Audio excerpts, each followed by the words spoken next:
दोस्तों नमस्कार। आज के सत्संग में सब लोगों को हार्दिक स्वागत कर रहा हूं। आज का विषय है बरपा में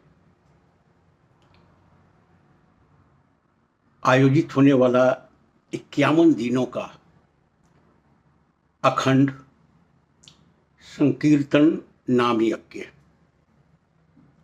51 दिनों का प्रयास अनोखा है और मैं तो इसको एक तप के रूप में देख रहा हूं। इस मानव के साहस का, मानव के सामाजिक सरोकार का और धर्म के प्रति श्रद्धा निष्ठा का भाव का प्रकटीकरण है।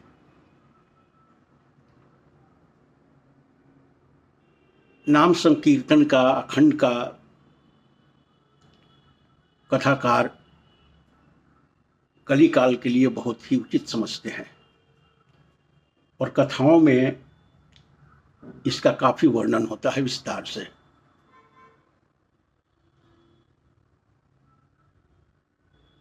मैं अखंड पाठ को कोई दैविक कृपा, दैविक अनुकंपा के रूप में नहीं देखता हूं।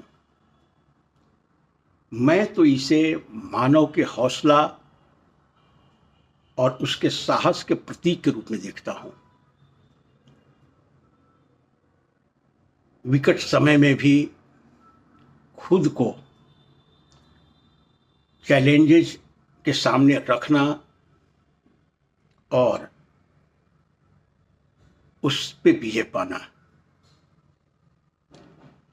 बरपा के ग्रामवासी के हौसले को सलाम है और जहां हौसला है वहां जय है, वहां विजय है। प्रोग्राम तो सफल होगा ही। 51 दिनों का समागम अपने आप में एक वाटरशेड मोमेंट होगा बरपा के इतिहास में। 51 दिनों तक अबाध, अविरल रूप में अखंड अकल्पनीय है।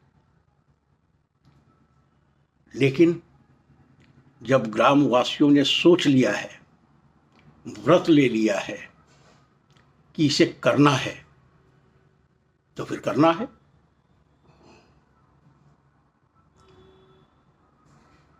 मोक्ष, मुक्ति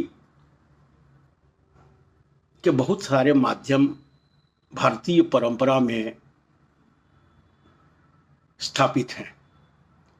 उसमें एक ज्ञान की परंपरा है, एक निष्काम कर्म की प्रधानता है जिसे निष्काम योग भी कहते हैं, और तीसरा भक्ति का रास्ता है। ज्ञान में आप ज्ञान से अज्ञान को काटते हैं और भक्ति में आप समर्पण, त्याग से उस अज्ञानता को, उस अहंकार को तिरोहित करने की कोशिश करते हैं। केंद्र स्थल में आपका अहंकार है, आपका ईगो है।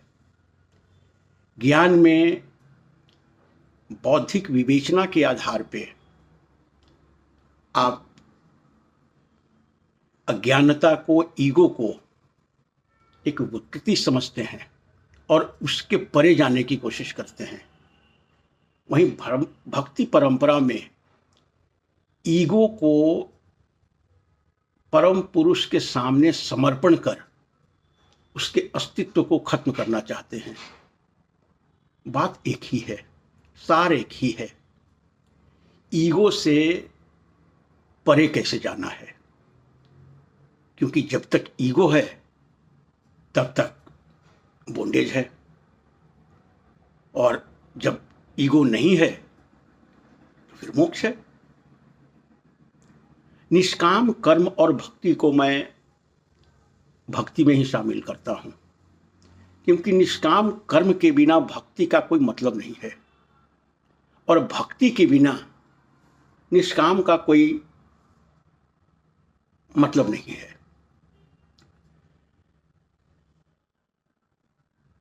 भारतीय धर्म शास्त्र को देखें तो ज्ञान योग का, काम कर्म योग का, या फिर भक्ति योग के बहुत सारे साहित्य मौजूद हैं, लेकिन भक्ति कुछ अनूठा है, कुछ अनुपम है, और सब लोगों के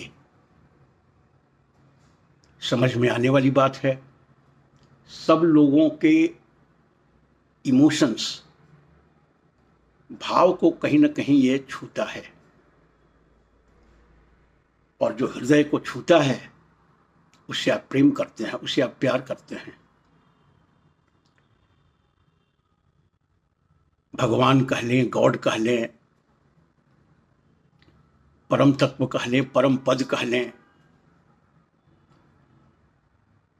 अलग अलग नाम हो सकते हैं, लेकिन एक ही स्थिति का नाम है ये सब।